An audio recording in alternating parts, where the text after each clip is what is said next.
everyone. I did a chapter 9 summary from the book Coercion and its Fallout. Learning through avoidance was the chapter. So in the introduction, author talks about how laboratory subjects learn from shocks until it learns to press the avoidance lever. Otherwise, just sitting still can be punishing. The same thing can be said to the children of parents who always practice punishment. The children only behave at home because nothing else is safe. If they practice punishment everywhere, very often the kids learn to pretty much not do anything. We are motivated by avoidance. So some students work for A's while most students just avoid F's. Churches, they threaten with hellfire if you don't, practice their beliefs or believe in what they believe in. And in order to avoid, I guess, the punishment of hellfire, we abide by the church's practices, follow their beliefs. Governments often avoid economic difficulties. Workers often avoid getting fired, especially when your boss has a position of power. We use avoidance for all aspects of our life. So for academic skills, family interactions, sexual and social relationships, politics, moral values, business associations, abiding to the law, and etc. So what else goes along with avoidance? The very first part of this section of the chapter says keep your nose out of trouble. So exploring, playing, exercising, and even eating and drinking are no longer safe options for the laboratory subjects. If you don't do anything, you will not get a shock. But however, if you do something, the threat of punishment is too great, and they just sit there and do nothing. And we unfortunately learn that constant threats and fear of punishment can destroy living beings' potential for learning and growth. So punishment also creates confined and narrow existences, so various cultures try to counter it by promoting a glorious afterlife, as the book calls it. So the conclusion of this section is pretty much that coercion results in not only learning to survive, we no longer just live and enjoy life, we just live to survive. And negativity and inflexibility end up being your main character traits if you learn to live the life of avoidance. So no is safer than yes when you live this life. And for example, in a job, avoidance of blame becomes the goal to not get fired or promoted, but not innovation or productivity, which is what it should be. So terrorism is one of the most dangerous forms of coercion because they are subject to life. These people who engage in these, terrorist acts, they are subject to life-threatening repression like all day, every day. And they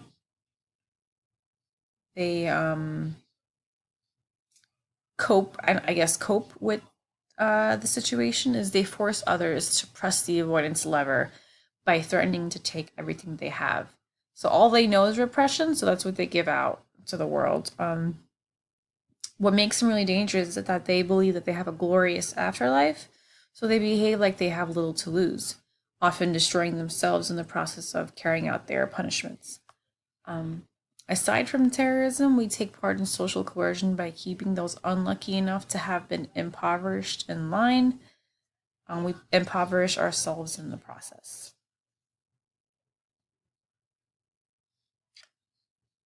So escaping a situation after it shocks us is more controlling and more effective than successful avoidance. So we wait until it hurts to leave a situation.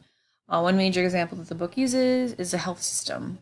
It is based on cure rather than prevention. So when we are sick, we go to the doctor. We don't go for tests or blood work when we're well.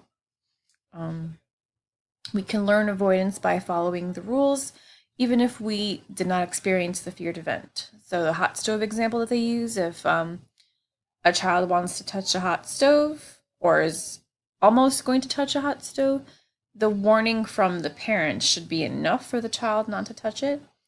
But however, if the child gets a small taste of, touching the hot stove, even if it's not a full blown burn, that little experience will be enough for him to avoid that in the future. So if we experience the minor version of the ultimate feared event, it helps us learn faster. So another example they used was the smoker example. You don't have to quit smoking. You don't have to have a massive heart surgery to quit smoking.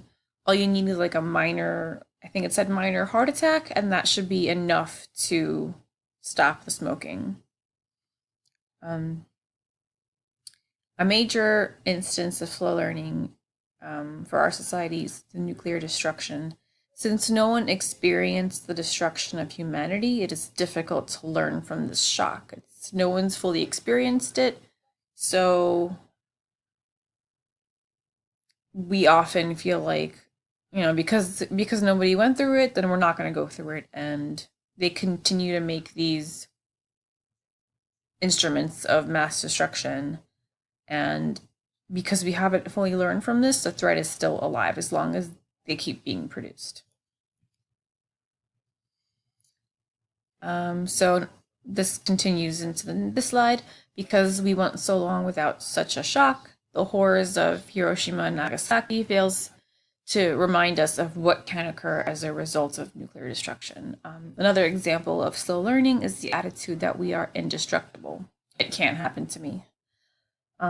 This is a result of infrequent and delayed shocks that decrease the effectiveness of contingencies. So one example I thought of is it can take years for lung damage to develop in a smoker. Because the shock is delayed, the person will continue to smoke until it is too late and end up getting a cancer diagnosis. This chapter mentions something called the avoidance paradox. Punishment causes avoidance, takes the lapse, and then there is a resumption of punishment to keep the avoidance going. And that's what the avoidance paradox is. And this paradox creates a difference for negative reinforcement by avoidance and positive reinforcement. So for avoidance, success breeds failure, behavior decreases until there is another shock which brings the behavior back. Whereas positive reinforcement, the behavior increases because success breeds more of the same. Escape from avoidance. This is the last bit of the chapter. Talks about how escape becomes more reinforcing than avoidance when people learn how to avoid severe punishment. So those who are locked up in prisons or mental institutions are physically unable to get out, but find other ways to escape by suicide, murder, and other forms of violence. To escape, sorry for the typo or the missing word. So we as a society must consider how harmful it is to have these environments. They're very inhumane. When we create these environments that allow those confined in it to find violent ways to escape, our decisions of putting them there and letting them escape in their own harmful way affects their way of life and determine whether they live or die or if their lives have peace or meaning. So we have to be very conscious and very considerate of these things. So ignorance of the behavioral law is no excuse. So did anything in this chapter stand out to you or make you realize something that you should have known but didn't pick up on? For me, it was the waiting until it hurts. I didn't realize how our health, I didn't realize how much avoidance is going on in our health system. We constantly go to the doctor when we're sick, when we have a cold, when we're having any sort of symptom. We're waiting until it hurts and then we go to the doctor, which is something I've never realized before because we don't base our health system around prevention, which is what it should be. It's around cures. So we only seek medical attention when there is already something wrong, as opposed to preventing it in the first place. So that was my bit that stood out to me. Okay, thanks for watching, guys.